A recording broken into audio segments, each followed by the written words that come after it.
Hi friends, स्वागत आहे तुमचं माय मॉम्स किचनमध्ये। तर मस्त थंडी चालू आहे आणि आपण मस्तपैकी ना कुळीत आहे हे कुळताचं माडगं करणार आहोत। पहिल्याची लोक करत होते बघा, जुनी आजी आजोबा वगैरे। सर्दी खोकला ताप यासाठी भरपूर पौष्टिक गुणकारी रामबाण यासाठी रामबाण आहे। त्यासाठी आपण हे मस्तपैकी थंडीतच करतात, त्यासाठी आपण करणार आहोत। गुळ लागणार आहे एवढं थोडंसं, एवढं 1 वाटीभर घेतलंय मी कुळीत। याचं पिठलं पण करतात कोकणात। थोडंसं मीठ पण लागणार आहे आपल्याला चवीनुसार। आणि आता आपण हे कुळीत आहे ना, हे छानपैकी थोडंसं याला भाजून घ्यायचं आहे बघा। खूप म्हणजे खूप पौष्टिक असतं हे, तुम्ही पण नक्की करा। थंडीत एकदम मस्त गरम गरम छान लागते। चला तर दाखवते मी तुम्हाला कसं करायचं ते। बघा आता थोडीशी कढई आपली गरम झाली की हे छानपैकी गरम थोडंसं हे करून घेऊया आपण भाजून।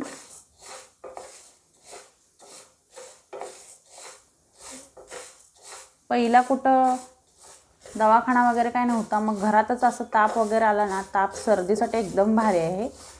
आणि पहिल्याची माणसं असंच करत होती, कुळताचं माडगं करायचं आणि मग ते गरम गरम प्यायचं, म्हणजे ताप सर्दी खोकला हा एकदम कमी व्हायचा। आणि एकदम पौष्टिक पण आहे हे। आणि थंडीत तुम्ही पण आवर्जून करा हे। बघा छानपैकी थोडंसं भाजून घ्यायचं आपल्याला।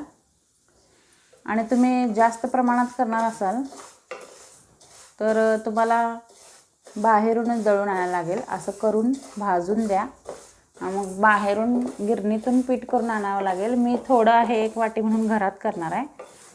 करून आपल्याला मिक्सरच्या भांड्यात मग त्याला चाळून घ्यायचं आणि मग करायचं ते।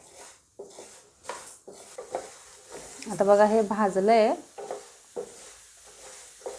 थोडं थंड झालं की आपण त्याचं पीठ करून घ्या मिक्सरच्या भांड्यातच। बघा आता हे बारीक झालंय आपलं। आता हे आपण चाळून घ्यायचं आहे।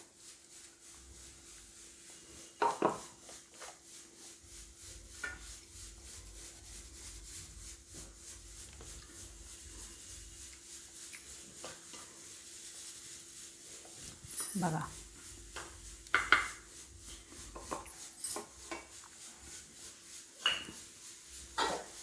अशा प्रकारे झालंय। आता हे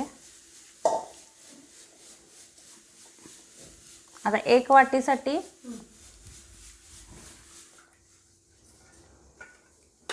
हे 1 वाटीसाठी बघा आपण 2 वाट्या पाणी घेणार आहोत आणि त्याला मिक्स करून घ्यायचं पाण्यात, म्हणजे त्याच्या गुठळ्या होणार नाहीत।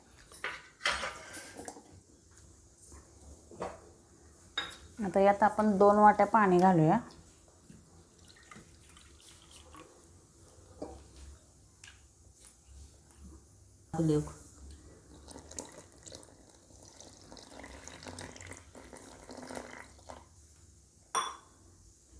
आता आपण याला व्यवस्थित असं गुठळ्या होणार नाहीत म्हणून कालवून घेऊया असं पाण्यात। आणि मग त्याला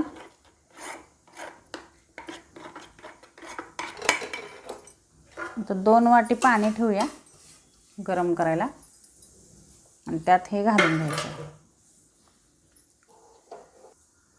आता 2 वाट्या बघा पाणी घ्यायचं आहे।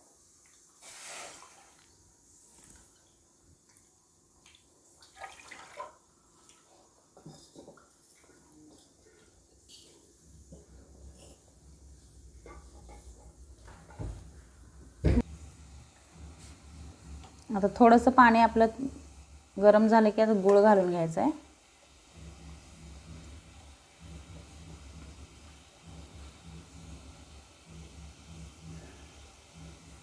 तुम्हाला गूळ आवडत नसेल तर नाही घातलं तरी पण चालतंय। पहिला असंच करायची रेसिपी म्हणून मी असं दाखवलं ना। थोडंसं चवीप्रमाणे मीठ घालूया।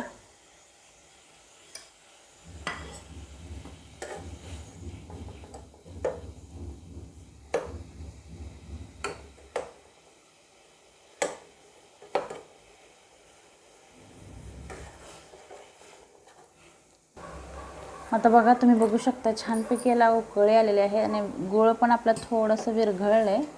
आता त्यात हे आपलं पिठात जे पाणी कालवून ठेवलेलं ते घालून घ्यायचं आहे. बघा अशा प्रकारे.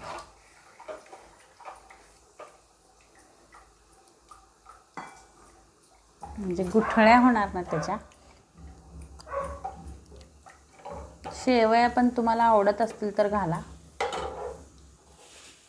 टेस्टला छान लागतात म्हणून घालतात.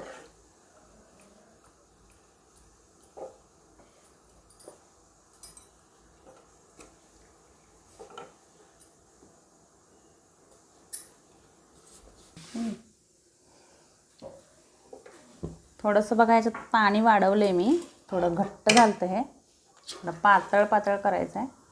आता वरून शेवया घालून घेऊया.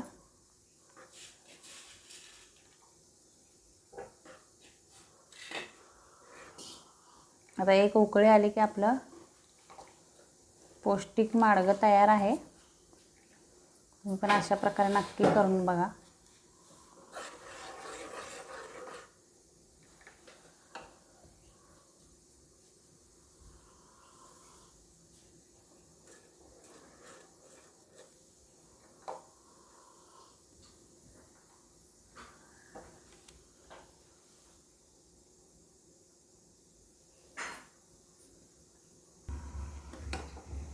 तर बघा आता आपले झालेलं आहे, याला उकळी आल्या.